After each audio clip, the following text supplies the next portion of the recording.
The next tool or effect that we're going to explore is BCC, Boris Continuum Complete Noise Reduction. And this is another amazing tool. And I know all the time I talk about that these Boris Continuum Complete tools are amazing, but this tool is completely amazing. This particular item, once again, under Adobe Premiere Pro, you go in the video effects. This tool is not under color and tone. It's under what's called image restoration, because we're restoring an image. Boris has got some great tools that restore images, and three of the tools we're going to look at as part of this series under this category, image restoration, is actually the flicker fixer, the noise reduction, and the optical stabilizer. Once we get through these three tools, you guys are going to think they're great. Only thing is about these three tools, they are CPU driven. It means that the ability of your computer to respond and process these effects is going to be completely dependent upon how powerful your chipset is. Prior effects that we went over, including auto levels, Boris Continuum Complete U, saturation, lightness, Boris Continuum Complete color balance, and also the color corrections, those were all GPU driven. And one of the things and we actually showed that over on a portable computer. I've moved to another workstation which has an i7-3930 6-core computer, which most likely is more powerful than your i7 4-core computer. And I have a NVIDIA Quattro 4000 card in there that I paid $1,200 for about a year and a half ago. Of course, that's old technology. And as part of the guide, we talked about the new NVIDIA GTX Titan cards, and also the new, I believe, NVIDIA GTX 780i, which have got ratings that blow past anything on the video card which is on my box. Right off the bat, I have this resolution set to 1/4. So let's turn around and see how this box responds, even though it's more powerful than probably what you have, and clearly more powerful than the portable computer that I did demonstrations on. And I'm going to hit the play button at 1/4 resolution. So it's playing at 1/4. It's not bad. Kind of getting a decent response. So I'm going to put it on stop. But look at it right here. All of a sudden, it starts to slow down, and it drags after a couple seconds. So even this computer, which has got 6 cores, and by the way, 56 gigs of RAM, and a NVIDIA Quattro 4000 card, it can't handle this effect.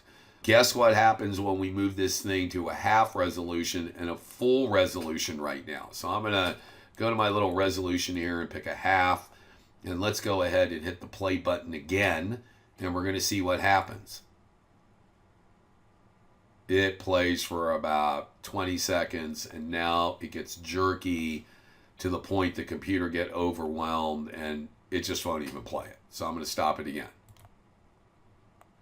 And we can see even when I stop it now, it was kind of hesitant as far as bringing up the start-stop button. So let's put it on full. You guys have guessed it. We're not going to get anything out of this box when I have it on full resolution. So I'm going to hit play. We see that it's going along the timeline, but the film ain't moving in the preview button. What that means is we cannot use this effect on a 6-core computer with a lot of RAM and an NVIDIA Quattro card. It just gets overwhelmed and it doesn't work. You may ask, what's the solution? Well, the solution is to get the hardware recommendations that we've given you in the box, because as part of a creative artist, you want these controls, dials, matting, etc., to have a really good response time to them. Otherwise, your creativity is going to get crushed. On these CPU extensive effects, which are the BCC noise reduction, the BCC optical stabilizer, and another wonderful tool from GenArt Sapphire, which is a sharpen tool that we'll see later on, and actually as part of the guide is step 18, the last step that we do in this process. You can kind of get through these effects if you have a lot of patience, because if we have 3 or 4 effects which are CPU driven, maybe you don't want to spend the $6,000 on the type of computer that we recommend, even though I would recommend it, because over a 4 to 5 year period, you're only talking about $1,000 a year. It's going to be much more enjoyable to have these machines that are going to be responsive, including on the GPU driven effects. I think we've come up with a video card solution, a 2 video card solution, which is going to be in the range of about $1,400, that on your GPU driven effects is going to have the horsepower you need. Just want to keep that in mind, that we have made a recommendation for dual Xenon 8-core machines, but you can kind of wade through this thing as long as you're willing to do another render. I think that we've talked about rendering. Let me also discuss what happens if you're running on a box which doesn't have enough CPU power.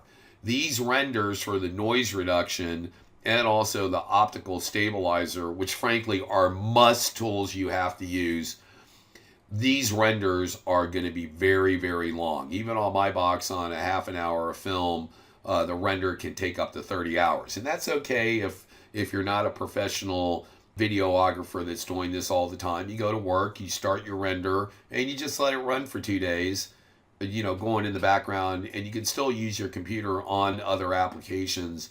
And I just want you all to be cognizant of the fact that when it drags like this, you also have got to consider what happens when you go to render. I'm going to wind up stopping this lesson right now for just a second. I'm going to render this film out and then come back in when it's rendered, so I have all these other effects that we looked at before no longer on the film. They're all going to wind up being burned into that footage as is, and then we'll move forward and only look at this BCC noise reduction with that only effect on there, and you'll see the box is going to be a lot more responsive. I'm going to wave you all goodbye right now, and I'm going to come back in just 1 or 2 seconds. Of course, it's going to render for some period of time, and we'll just go forward from there. So I'll see you soon. File is rendered. Let's go ahead and wind up going to the next step. I'm going to open up my File Explorer, and I'll come down to the D drive, and I'm going to locate the directory. And what I did was I rendered the file into a folder called Lesson Set 2. One thing to notice is that sequence had a name to it of Lesson 1, and when I went to render it, it creates a rendered file called Lesson 1. So I'll just take this file and then drag it right over into my asset plane, and here it is. It appears here. But I just want to go over some quick things also that Premiere Pro allows us to do to create these file structures very easy. So I'm going to come into my film. I'm going to go in and create a bin called Lesson 1. And there are the 2 pieces of film which we wound up using in that lesson. So I want to organize my file almost like I'm creating assets or organizing my assets as my project is getting larger. And I'll go ahead and create another bin, and we'll call this Lesson 2. And we'll wind up slotting it right in there. And I can take that piece of film that we just imported and now slot it in under Lesson 1 and Lesson 2. I can expand these, and my assets are there. And likewise, on the sequences, we have a Lesson 1 sequence, which corresponds to this name. So what I'm going to do is place my cursor and highlight the sequences, because when I create another asset, wherever that cursor is located at, that is where it's going to wind up placing that new asset. So I'm going to say File, New, Sequence, and we'll call it Lesson 2, if I can spell it right. And there we go. We now have 2 sequences, and you're going to notice Lesson 1 and Lesson 2 both appear here along tabs, and I can take this and click on this little X, and then Lesson 1 will disappear, and I can bring it back up. For now, because we're done rendering those steps that we did over in the prior tutorials, I'm just going to go ahead and wind up, for now, we don't need the Lesson 1 sequence or timeline up anymore. I now have Lesson 2, and I'll come into my little file folder for Lesson 2. I'll just bring it and slot it right onto the timeline. And all of a sudden this film comes up, you go, what's this? Well, that is the left and right eye, because when I went to render the prior pieces of film, those independent left and right eyes, one of the choices I have is to view that film and then which way I wanted to render it. So instead of rendering a separate left eye and a right eye, I created what's called the left-right half, which is a form of 3D film.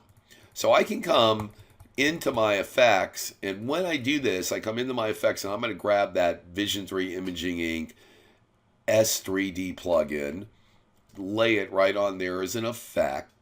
Within here, the choice is that it comes in default as side by side, but I can change the view. So I just change it to left and bam, I'm back to my single space editing, because like what we said, any effects that get applied, part of this plugin, actually go to both the left and right eye. So here we are, we're on full resolution and we're ready to go to now wind up getting on the other effect. If I come in and I put my thing on 1/4 resolution, because before we had some difficulty with playback, and I hit play, it plays really good, but the film's blurry and therefore that's why we don't use it. I can come in under half and hit the play button and it plays pretty good. No drags, not slowing down. But if I come to full, we are going to wind up having some issues with the playback. We're seeing now that it's working okay. In fact, even on full, it looks like it's working a lot better. So remember, on the prior, basically before we stopped the film and I went to render, it wouldn't play at all. By now rendering out auto levels, hue, saturation, lightness, and color balance, we've now gotten rid of some of those effects and we have no other effects on our timeline at this point. So our film is playing relatively smoothly. Let's get back to where we left off at, and we were looking at the Boris Continuum Complete image restoration tools, and we started on the noise reduction. So I'm going to wind up bringing that effect, and I can put it on the film. What noise reduction does is, especially in the blue spectrums, this is a tool that was mostly used to wind up fixing sky. They developed a lot of tools to wind up getting rid of this kind of fuzziness that appears in the blue spectrum. And because we're filming underwater in a blue spectrum, we even have to battle the noise even worse. What happens is noise gets worse when you're in a low light environment. So we're filming in a blue environment and also a low light. As you go deeper, the noise is going to wind up getting worse. That's where, when you go from a lower end camcorder of $500 to $1,000 up to something like the Panasonic HTZ Z10000 that we discussed in the guide, that camcorder has 2 independent 3 CMOS sensors, and you get a lot less noise, but you still get noise. Of course, then if you wind up moving to the $40,000 Sony 3D camcorder, you even have a lot less noise. People shoot with these bigger cameras that have larger sensors because it reduces imperfections and noise in your film. What happens is everybody goes, well, what is noise? Let's take a look at it so you can actually see what it is. And what I'm going to do is, under my fit window here, which I can have different sizes, I'm going to balloon this screen up to 200%.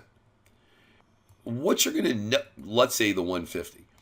And what you're going to notice is when we come over to the blue, we all of a sudden have some imperfections going on in the water. And you see all these different types of stuff sitting in the water. It's just not smooth. And in fact, if I wind up ballooning it up to, let's say, 200%, and I'm sitting here moving these sliders, and you have an up and down over here to be able to move your slider around, we just have imperfections in the film. That is what these noise controls are going to do. It's going to flatten it out, and it's going to get rid of some of these imperfections. One of the problems you have with noise is that it puts a little blur in the film.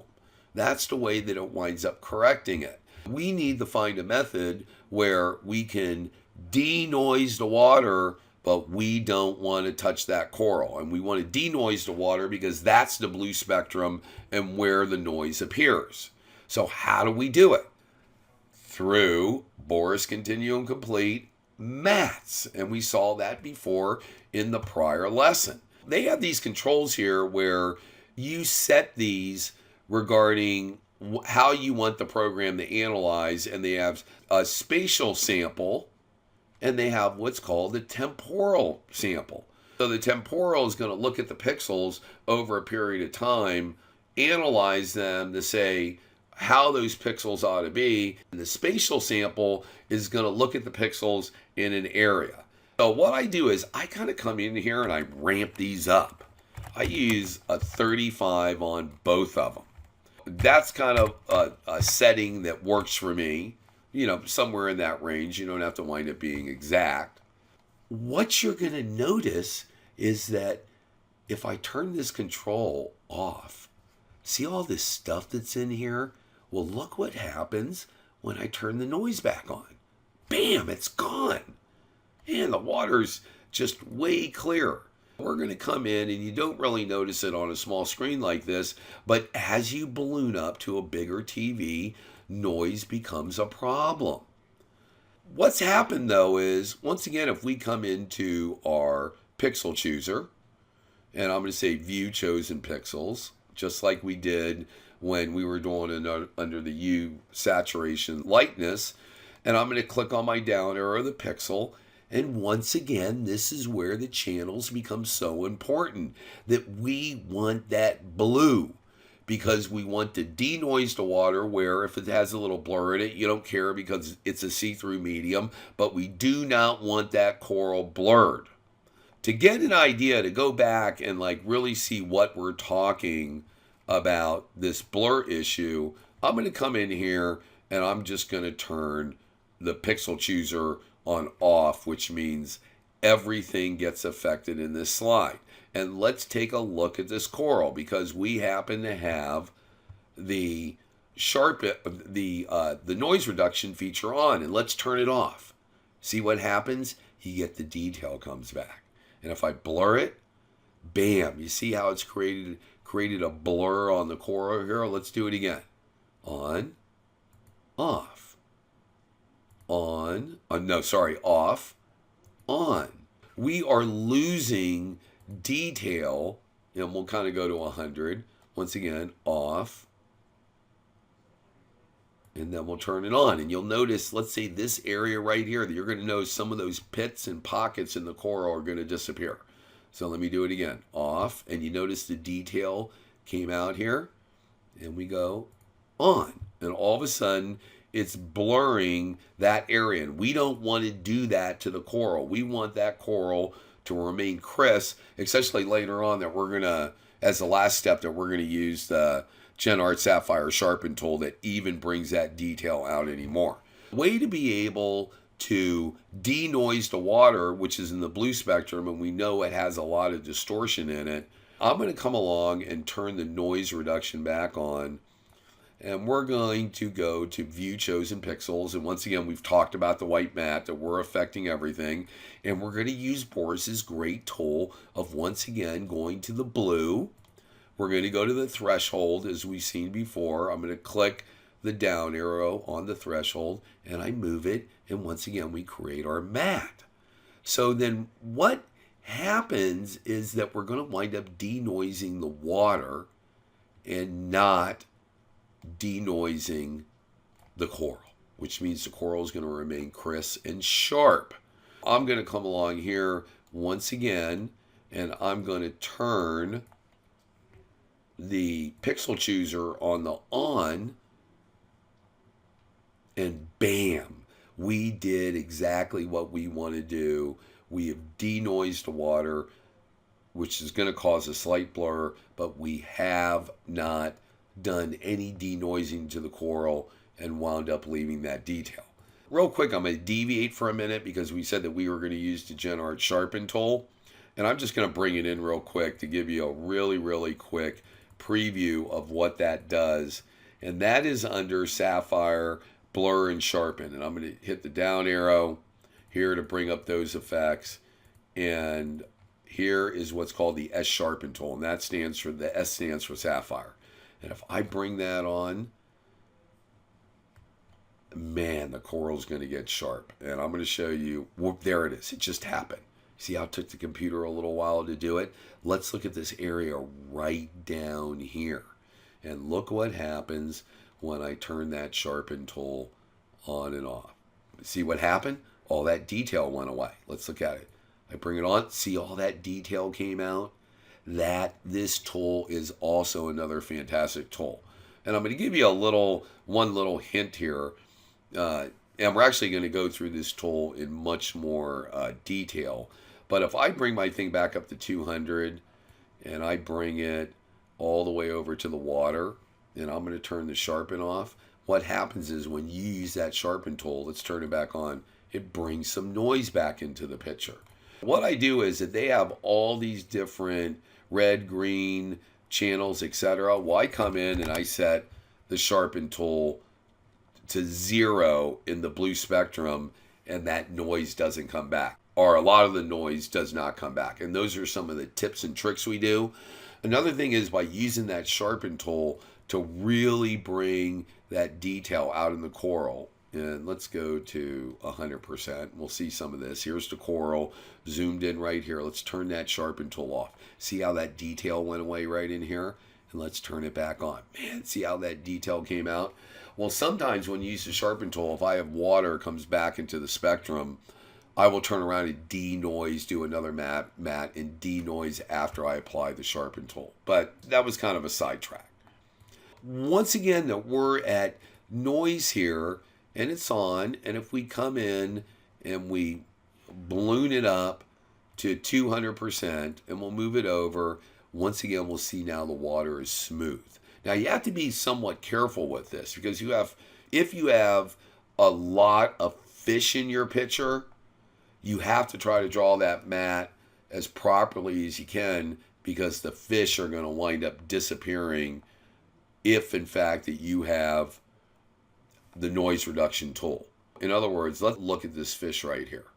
And if we go bam, that you can see that it's getting a little blurry, losing some little detail in that small fish.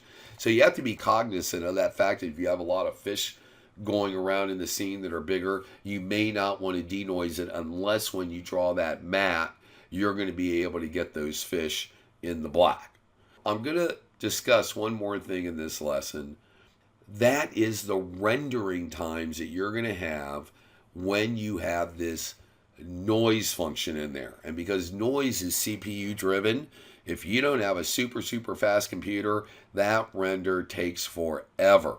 That's something that you have to consider. I mean, if you have a i7 4-core computer and you want to render an hour of film which has been denoised, that could really wind up taking a lot of time, and your computer may have to wind up sitting there for a day or two to wind up getting through all that film. And I just want every one of you to be cognizant of the fact that this particular effect is not a GPU driven effect, and therefore the two video cards that we're recommending, either the NVIDIA Titan card or the NVIDIA 780 Ti, that is not going to have much of an effect upon the render time. Because this program literally goes through based on, once again, those spatial and temporal calculations. It's going through millions and millions and millions of calculations to figure out how smooth this water ought to be. That's kind of the wrap up on this lesson about BCC noise reduction. It's a really cool tool.